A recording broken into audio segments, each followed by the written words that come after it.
नमस्कार दोस्तों। फिर से आप सबका जीडीपी कॉर्नर की इस सेशन में बहुत बहुत स्वागत है। दोस्तों, हमने जो है सीरीज शुरू की है जिसमें हम यूपी के पुलिस भर्ती में आने वाले जो क्वेश्चन है उसको एक बार जो है अच्छी तरीके से देख रहे हैं, साथ ही हम आंसर को भी एनालिसिस कर रहे हैं। तो आपको याद रखने में भी काफी इजी हो जाएगा। और ये सारे के सारे क्वेश्चन ऐसे बनाए गए हैं जो पीवाईक्यू से एनालिसिस करके बनाए गए या थेट पीवाईक्यूज उठाए हैं। इससे क्या होगा, तो आपको आने वाले एग्जाम में कौन से क्वेश्चन आने वाले हैं, कैसे आने वाले हैं, इसका पूरा अंदाजा जो है वो लग जाएगा। तो यूपी पुलिस भर्ती की तैयारी कर रहे हो या यूपी की कोई भी डायरेक्ट एग्जाम की प्रिपरेशन कर रहे हो तो ये सेशन आपके लिए इंपॉर्टेंट हो सकता है। इसलिए ये 20 क्वेश्चन 100% देखेगा और वीडियो के लास्ट तक बने रहिएगा। और चैनल पे नए हो तो चैनल को भी सब्सक्राइब जरूर कर दीजिए। ओके, स्टार्ट करते हैं हमारे फर्स्ट क्वेश्चन से। ओके, फर्स्ट क्वेश्चन है कि बुलंद दरवाजा कहाँ पे स्थित है। ठीक है, बुलंद दरवाजा कहाँ पे स्थित है? दिल्ली, आगरा, फतेहपुर सिकरी या लखनऊ? और इसका सही आंसर क्या हो सकता है? तो इसका सही आंसर आपको ध्यान में रखना है, वो है, देखिए पहले तो आपको सारी चीजें जो है वो एक बार बता देता हूँ। दिल्ली का मतलब बुलंद दरवाजा जो है वो एक्चुअली फतेहपुर सिकरी में स्थित है। बट दिल्ली में कौन सी चीजें जो है वो स्थित है? तो दिल्ली में आपको लाल किला, ठीक है, हमेशा याद रखना है, लाल किला और कुतुब मीनार। ठीक है, ये जो है आपको दिल्ली में मिल जाएगा, कुतुब मीनार, ये चीजें आपको दिल्ली में मिल जाएगी। आगरा में आपको क्या क्या मिलेगा? तो आगरा में आप सबको पता होगा, ताजमहल है। ठीक है, और आगरा का ही एक किला बहुत ज्यादा फेमस है जिसका नाम ही आगरा का किला है। ठीक है, तो ताजमहल एंड आगरे का किला काफी ज्यादा फेमस है। उसके बाद फतेहपुर सिकरी अकबर द्वारा गुजरात के विजय पर जो है वो फतेहपुर सिकरी बनाया गया था, तो वहीं पे बुलंद दरवाजा जो है वो बनाया गया है। तो ये ध्यान में रखना है, फतेहपुर सिकरी बुलंद दरवाजा। और लखनऊ में क्या है? तो लखनऊ को नवाबों का शहर कहा जाता है। यहाँ पे मैक्सिमम नवाब जो है वो रहते थे, इनको कहा जाता है नवाबों का शहर। ठीक है, तो ये आपको ध्यान में रखना है। ओके, ठीक है, नेक्स्ट सवाल जो है उसे एक बार जो है वो देख लेते हैं।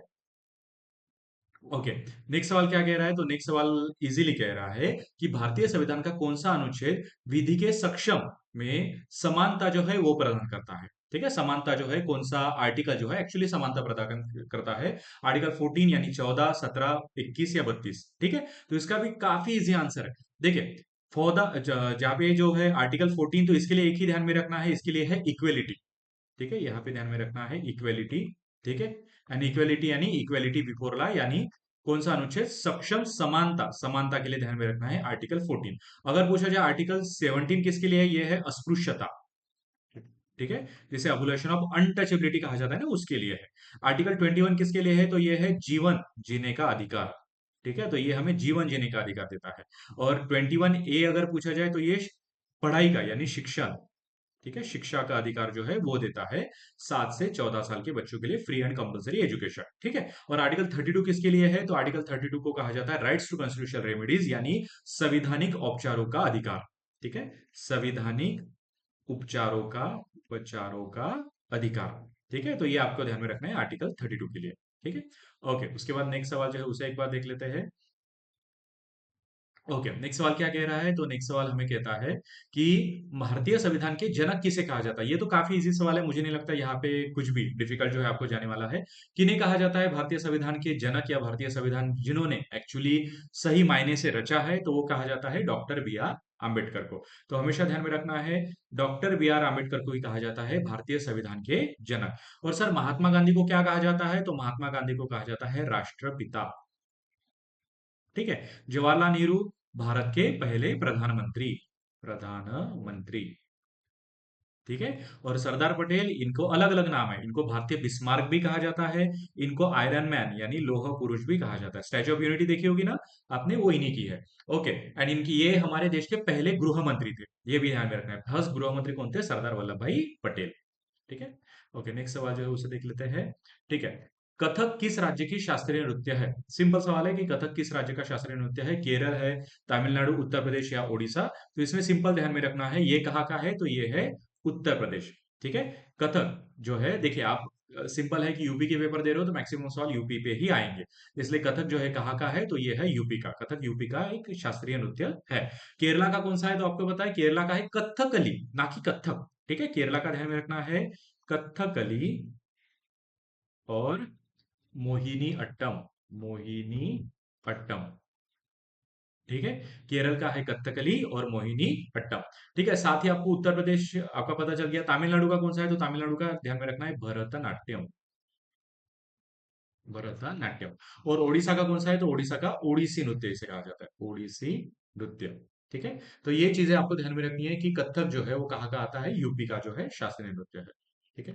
ओके, नेक्स्ट सवाल क्या कहता है, क्षेत्रफल की दृष्टि से उत्तर प्रदेश का सबसे बड़ा जिला कौन सा है? ओके, काफी इजी सवाल एंड थोड़ा जो है डिफिकल्ट सवाल पूछा गया है कि क्षेत्रफल, क्योंकि क्षेत्रफल के हिसाब से पूछा गया है कि उत्तर प्रदेश का सबसे बड़ा जिला जो है कौन सा है। तो ये कौन सा हो सकता है? लखनपुर खेरी।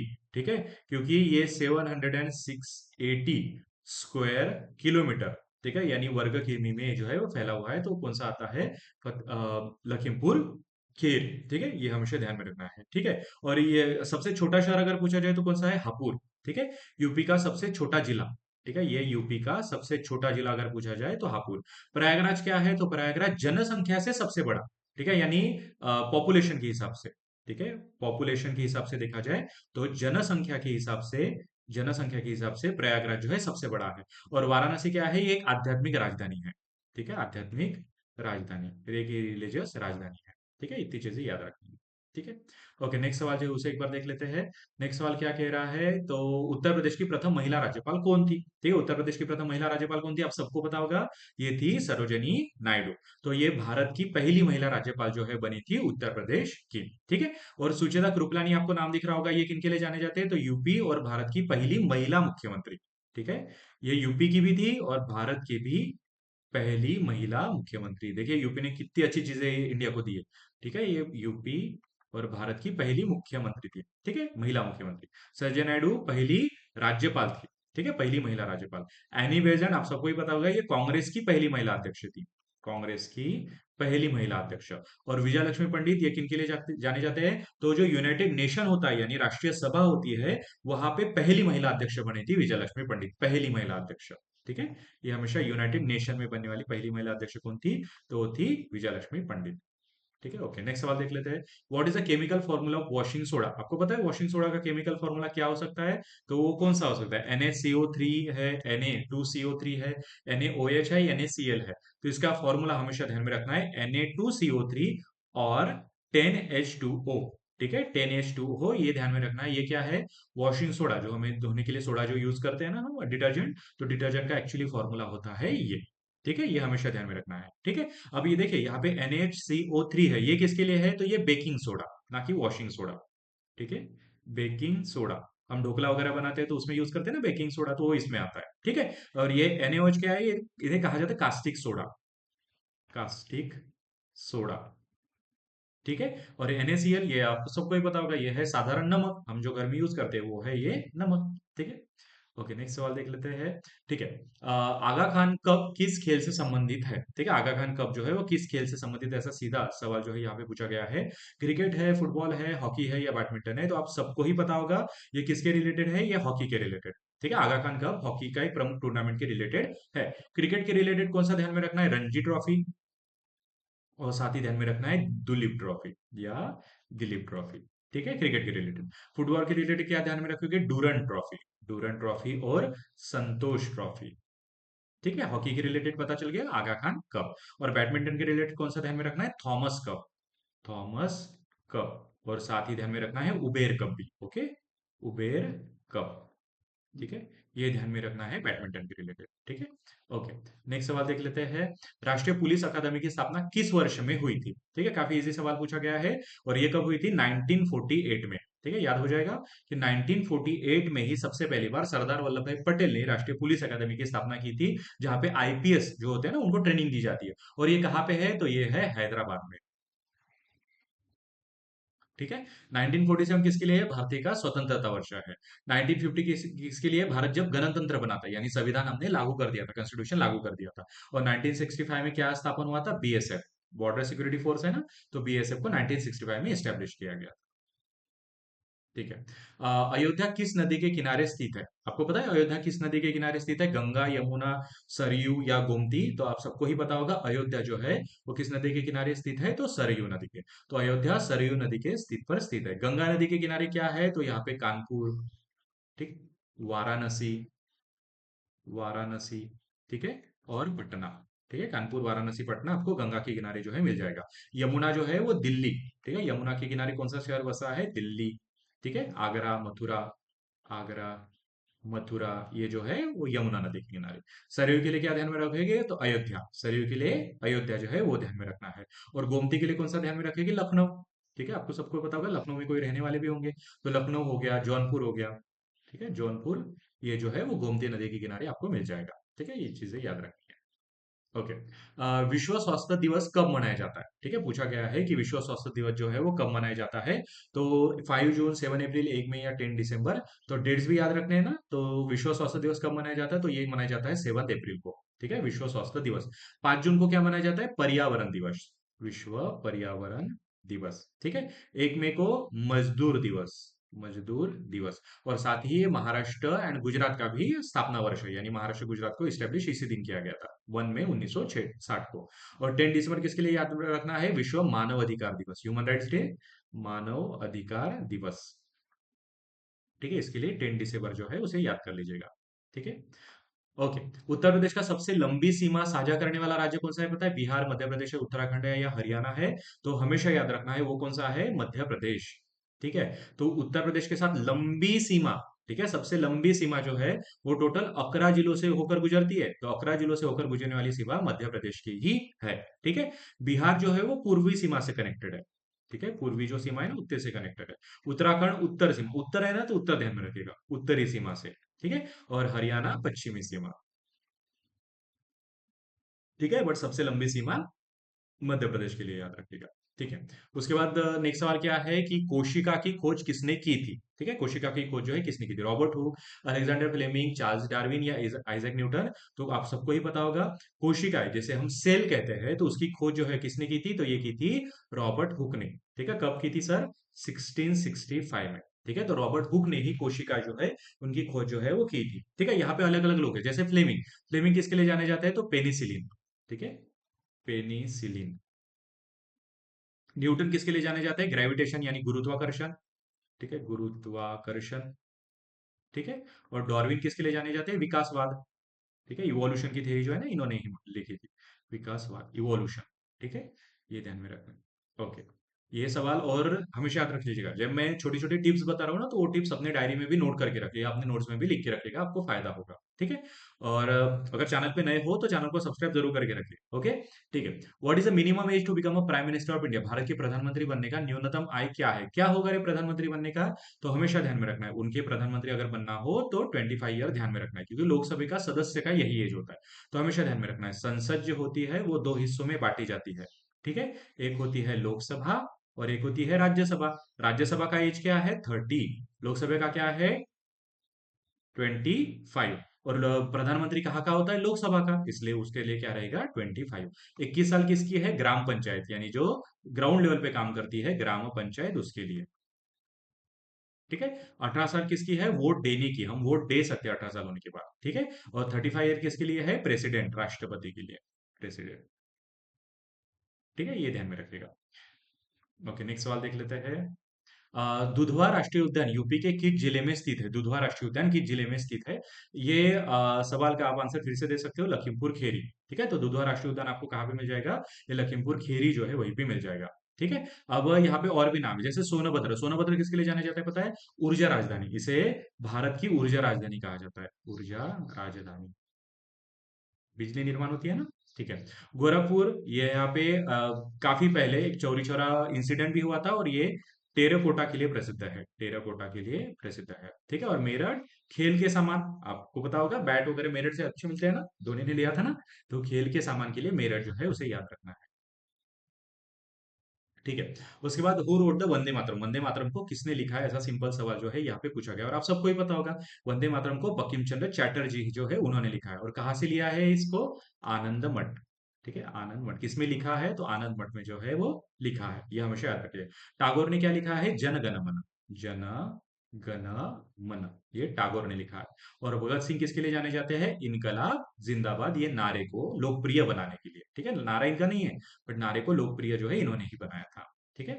ओके। शक्ति का मात्रक क्या होता है? जूल, वेट, न्यूटन या वोल्ट? ठीक है, शक्ति जो होती है वो हमें किस में, पावर जो होती है हम किस में मापते हैं? तो इसके लिए ध्यान में रखना है, शक्ति का मापक होता है वैट। ठीक है, यानी वैट जो होता है वो शक्ति का मापक होता है। जूल किसका होता है रे? तो जूल होता है कार्य का, कार्य और ऊर्जा का। ठीक है। न्यूटन किसका होता है? बल। ठीक है, न्यूटन होता है बल का। और वोल्ट किसके लिए होता है? ये होता है वोल्टेज, यानी विभवांतर के लिए। ठीक है, वोल्टेज के लिए ध्यान में रखना है वोल्ट। ठीक है। ओके, नेक्स्ट सवाल देख लेते हैं। ठीक है। Where is the headquarter of UNESCO located? UNESCO का हेडक्वार्टर जो है आपको कहाँ पे मिल जाता है, ऐसा पूछा गया है। न्यूयॉर्क, पेरिस, जिनेवा या रोम। तो इसका हेडक्वार्टर आपको कहाँ पे देखने को मिल जाएगा, तो ये मिल जाता है आपको पेरिस में। ठीक है। तो हमेशा याद रखना, फ्रांस की राजधानी है पेरिस, जहाँ पे आपको यूनेस्को, CO, ठीक है, UNESCO, यहाँ पे आपको जो है मिल जाता है पेरिस में यूनेस्को का हेडक्वार्टर। ठीक है। न्यूयॉर्क में किस चीज का हेडक्वार्टर है, न्यूयॉर्क में है यूनाइटेड नेशन का हेडक्वार्टर। ठीक है। जेनेवा में क्या है, तो जेनेवा में वर्ल्ड हेल्थ ऑर्गेनाइजेशन WHO और वर्ल्ड ट्रेड ऑर्गेनाइजेशन WTO, इसके हेडक्वार्टर आपको यहाँ पे मिल जाते हैं। रोम में क्या मिलता है, FAO। ठीक है। खाद्य और कृषि संगठन जो है उसका हेडक्वार्टर आपको रोम में जो है देखने को मिल जाएगा। ठीक है।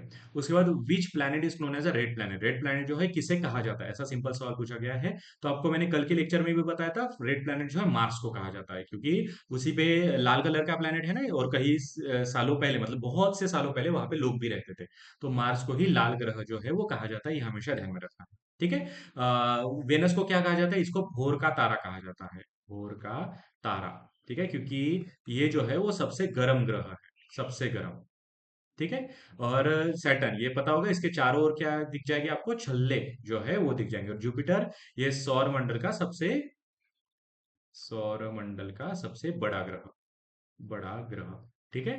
तो जो बृहस्पति है यानी गुरुवार, जिसे जुपिटर कहा जाता है, ये सौरमंडल का सबसे बड़ा ग्रह जो है माना गया है।